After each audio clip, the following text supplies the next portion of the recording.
Bonjour avec un nouveau thème. Et un thème d'actualité sans d'emploi, surtout pendant cette période de confinement, pendant cette période de Covid. Bon, confinement, déconfinement, confinement, déconfinement, donc on est perturbé, on est perdu. Et là, c'est un mixage entre les capsules que je fais qui sont en relation avec mon métier de coaching, de formation, c'est-à-dire de formatrice, conférencière et aussi d'intervenante experte en compétitivité internationale, et aussi mon métier de consultante en journalisme, journaliste, média trainer, journaliste d'entreprise, média trainer et consultante en communication et média training à l'international. Je vais parler d'une personne qui a marqué le domaine portuaire.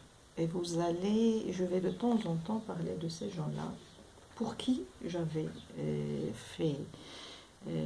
où j'avais en charge le volet communication, revue d'entreprise, et avec qui j'avais intervenu en tant que consultante journaliste indépendante pendant des années.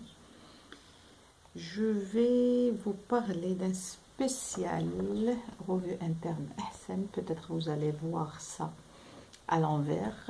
Cette revue, elle était la première revue, c'est-à-dire au niveau national, qui traitait de la démarche qualité.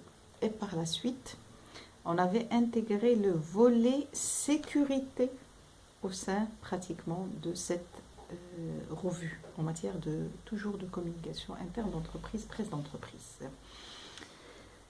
Ce spécial, il portait sur le volet sécurité. Et la personne dont je souhaiterais parler ici, c'est M. Abnbi Chawqi. C'est Abnbi Chawqi. Il était directeur du port de Casablanca à l'époque de l'ODEP, l'Office d'exploitation des ports. Pour votre information, au niveau du milieu portuaire, il y avait l'Office d'exploitation des ports et par la suite, il y a eu la réforme portuaire. Au niveau de cette réforme portuaire, il y avait la création de l'Agence nationale des ports, l'ANP, pour laquelle j'avais lancé aussi une revue interne. L'ANP, son rôle, c'est de réguler, et les régulateurs, réguler le métier portuaire. Et il y avait la création, avec la réforme portuaire, de Marsa Maroc, qui opère actuellement en tant que concessionnaire privé. À côté de Marsa Maroc, il y a Somaport et il y a Tangemet dans le nord pratiquement du pays. Donc, au niveau du